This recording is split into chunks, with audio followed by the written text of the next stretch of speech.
오늘은 디렉 델타라고 많이 알려진 수학적 대상에 대해서 알아보겠습니다.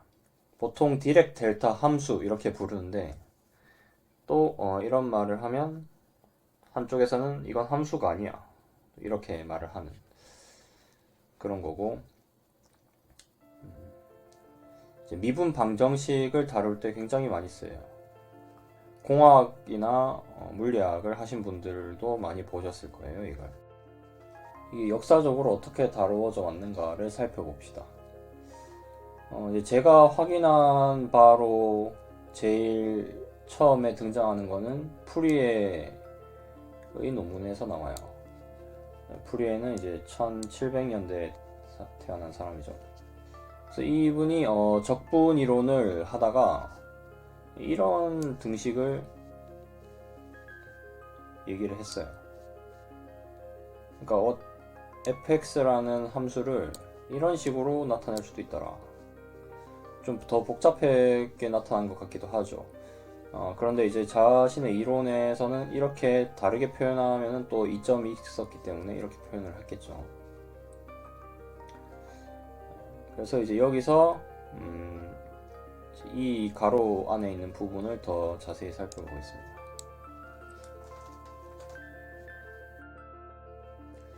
gmxa를 이렇게 정의를 하고요.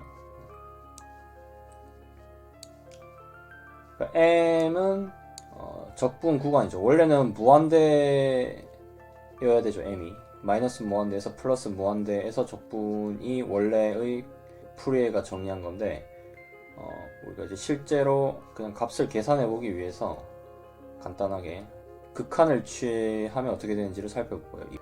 그래서 먼저 이제 여기를 보면은 G1이에요. 그러면 M이 1인 거죠. 마이너스 1에서 1까지만 적분한 거. 그리고 A는 2.5를 잡았어요. 그러면 이 그래프는 어떻게 나타나냐면 이렇게 A가 지금 여기죠. 2.5. 여기서 제일 높고 그 주변은 되게 작죠, 값이. 그리고 대칭적이죠, 이 A를 중심으로. 그 다음에 이거를 이 이제 G가 1일, M이 1일 때 이 함수를 엄청 이제 마이너스 무한대에서 무한대까지 적분을 또 해보고 싶은 건데, 원래는 대충 마이너스 만에서 만까지만 적분해 보겠습니다. 그러면은 이제 거의 값이 1에 가깝죠, 지금. 그 다음에 여기는 그냥 A만 바꾼 거예요. A만 바꿨어. A를 0으로 바꿔보면 이제 그래프가 0일 때 최고점을 찍고 그 주변은 또 작아지면서 역시 대칭이죠. 그러니까 이제 이거는 A는 이 대칭축을 의미하는 거예요, 결론적으로. 그리고 최고점의 값을 살펴보면 A를 2.5로 잡으나 0으로 잡으나 똑같죠. 그러니까 A는 얘를 그냥 평행이동 시키는 거예요. A를 바꾼다는 거. 그리고 여전히 이제 A를 바꿔서 이렇게 적분을 해보니까 거의 1에 가깝더라. 적분 값은 거의 안 변하는 거죠, 평행이동 시켜도. M이 10일 때를 살펴보면은 더 극명하게 되었죠. 여전히 A에서만 이렇게 최고점을 찍고, 여기는 이제 최고점이 2에서 20으로 바뀌었어요. 그리고 그 주변은 0에 가깝고 대칭적이죠, A에 대해서. 그리고 여전히 적분을 해보니까 또 1에 가까워요. 2파이로 나눈 값이 1에 가깝다는 거예요. 자, 그리고 이제는 M이 100일 때인데, 100일 때는 살펴보니까 최고점이 더 높아졌죠. 이제는 20에서 200이 됐어요. 그리고 그 주변 값은 더 작아졌어요. 완전 0에 딱 붙어 있어요. 그런데 또 적분을 해보니까 여전히 1에서 크게 벗어나지를 않는 거예요. 그럼 이런 관찰을 미루어 볼 때 이렇게 M을 무한대로 보내면 어떤 곳에 도착할 것인가, 어떤 함수가 나올까 생각해 볼 수 있죠. 그리고 그거의 적분은 또 어떻게 될까? 이거를 한번 생각해 보면은 아마도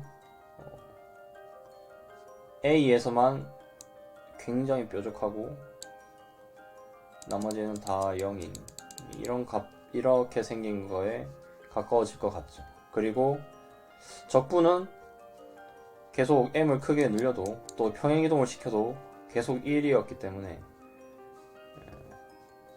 여기 지금 2파이를 빼먹었네요. 2파이로 나누는 거가 이제 계속 1에 가까웠죠. 그래서 얘는 1이지 않을까 이렇게 생각해 볼 수 있겠죠. m을 무한대로 보내도.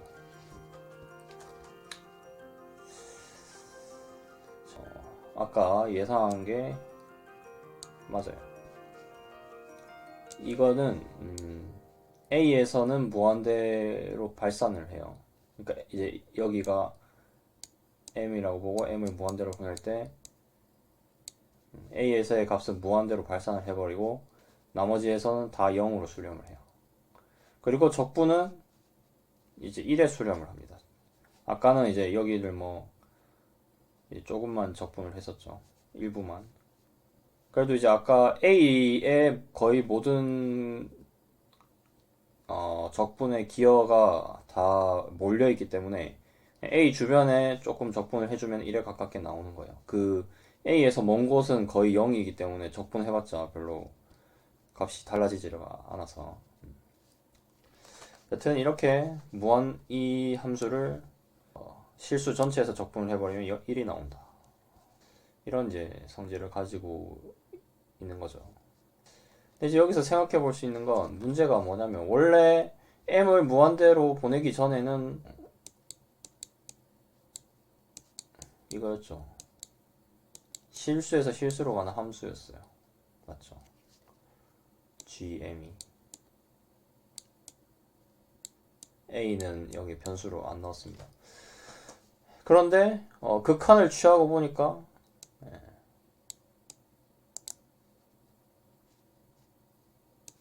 여기가 도착한 g라는 녀석이 결과 치역이 r을 벗어나 버려요. 대충 기호로 적어보자면 이미지 g가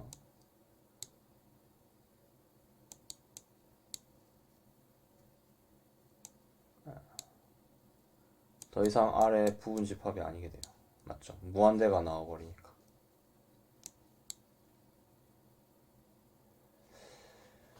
그래서 이게 조금 문제가 있습니다.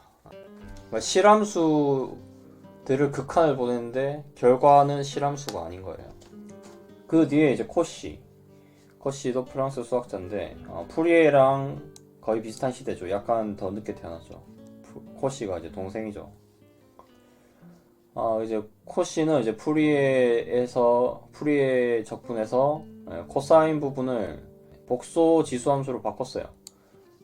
여러분이 항상 사인 삼각함수들과 복소 지수는 여기까지 적을게요. 얘네들은 같이 놉니다. 아주 밀접한 관계가 있죠.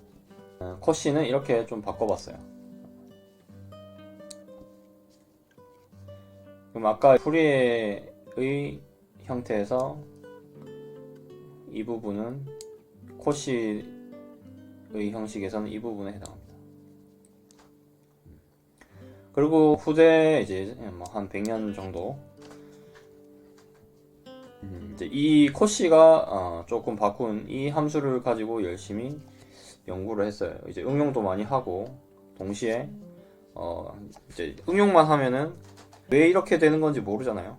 블랙박스를 계속 쓰는 거니까 기능만 알고 왜 그렇게 되는지 모르니까 궁금하잖아요. 계속. 그래서 이제 왜 이렇게 될까 어떤 이론을 만들어 보려고 100년 동안 아주 열심히 노력을 했습니다.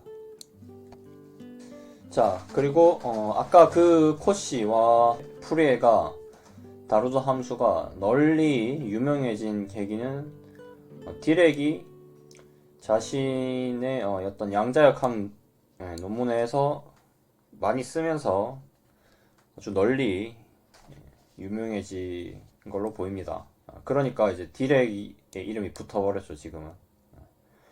여러분이 뭐 누구누구의 함수, 누구누구의 정리 이런 거를 보실 때 한 절반은 최초로 그거를 정의하고 다룬 사람의 이름이 붙어 있는 반면에 또 절반은 최초로 연구한 사람이 이름이 붙는 게 아니고 그거를 처음 유명하게 만든 사람이 이름이 붙어요.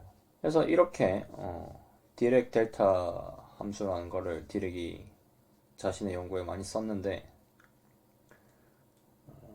이제 이런 생각은 아까 뭐 이제 푸리에나 코시가 적분을 연구하면서 생각할 수도 있지만 또 어떤 물리학적인 생각에서 또는 공학적인 생각에서 뭔가 이렇게 되는 녀석을 가지고 해야 될 것 같은데 이런 생각을 충분히 할 수 있습니다. 특히 원자의 모델이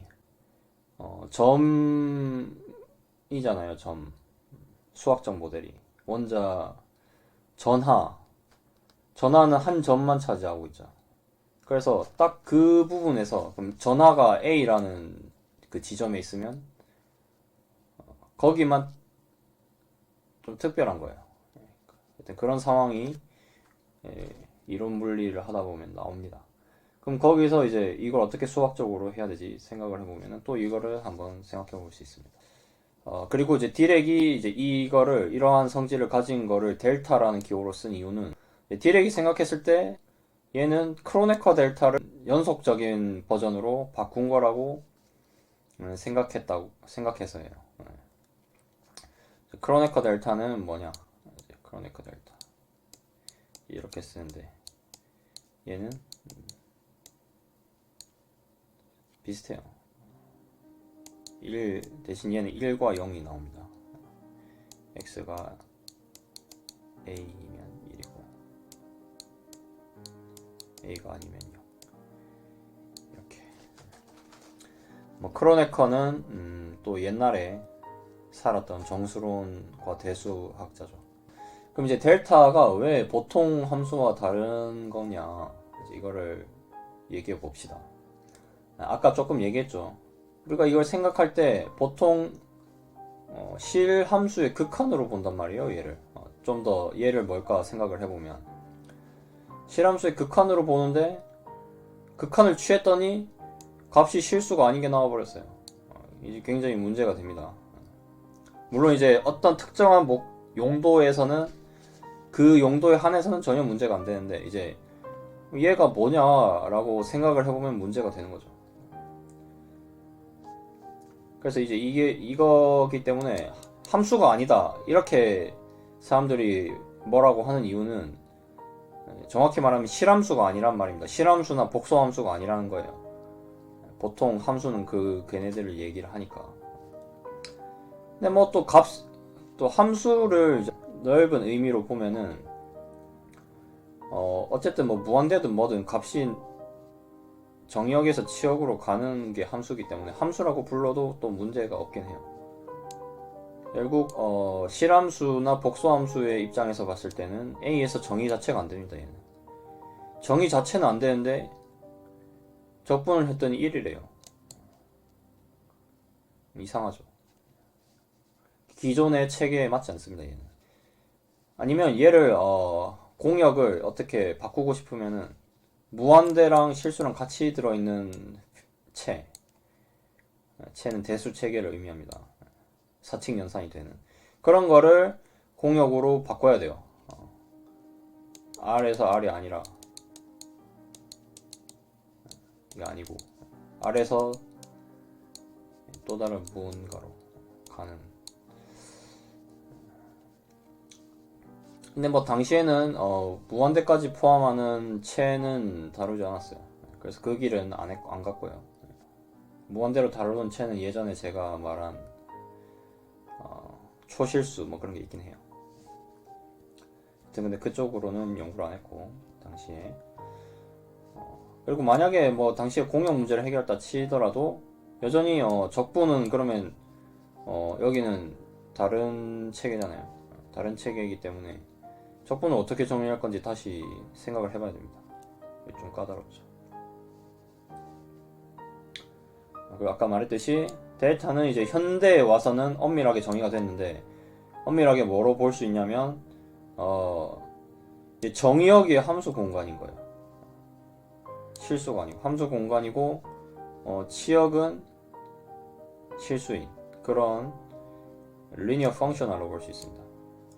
리니어 펑셔널도 펑션이죠. 그래서 함수라고 부르는 걸 뭐라 하지 마세요. 너무. 물론 이제 이걸 모르고 함수라고 부르는 사람이 얘는 실함수나 복수함수라고 는 뜻으로 부르면 틀린 거지만은, 넓은 의미의 함수로 생각하고 부르면 틀린 게 아닙니다. 자, 그리고 이제 로랑 슈바르츠가 나오는데, 지난 세기 사람이죠. 이분은 잘 모르실 거예요. 비교적 현대적인 인물이라서.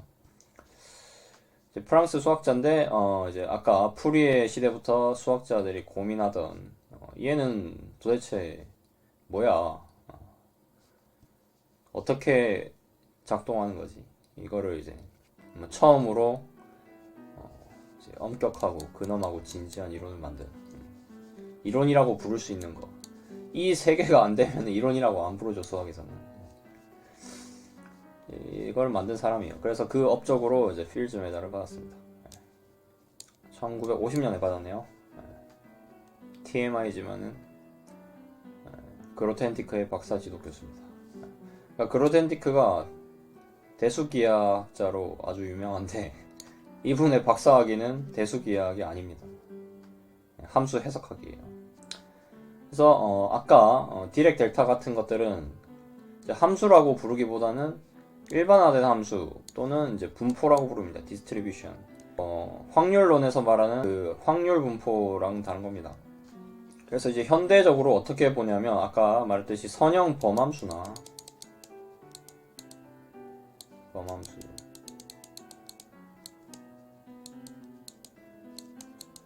또는 측도로 볼 수 있어요. 르벡 측도 이런 거 할 때 이 두 가지로 볼 수 있습니다.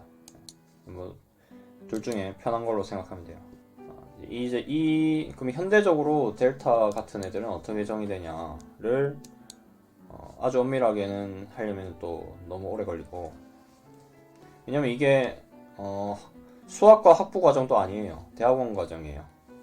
그렇다는 말은 그 전에 정확하게 하고 싶으면 그 전에 알아야 될 게 엄청 많다는 거예요. 그래서 그렇게 정확하게는 안 할 거고, 이런 방식으로 정의를 하는구나, 이렇게 그것만 전달할 예정입니다. 다음 시간에 뵙겠습니다.